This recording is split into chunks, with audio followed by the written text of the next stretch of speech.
Hey guys, today I'm going to show you how to reset your keyboard to default settings. This is really necessary if your keyboard is not working properly. Maybe the characters are in the wrong place, then this video is for you. Let's get started.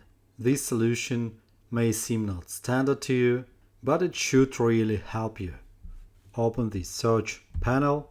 Next, choose the settings. In settings, choose time and language.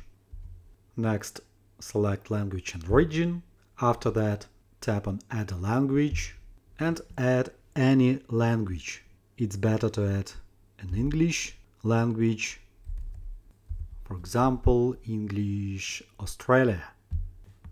Then click next, install, wait please, and after you installed your new language, drag it to the top of the list of languages. After that, reboot your PC or laptop, and after restarting, replace your preferred language to the top of the list. Again, these simple manipulations will reset your keyboard settings to their default state and eliminate keyboard bugs. Hope this video was helpful. Thanks for the watching, like, subscribe. Have a nice day, goodbye, see you next time.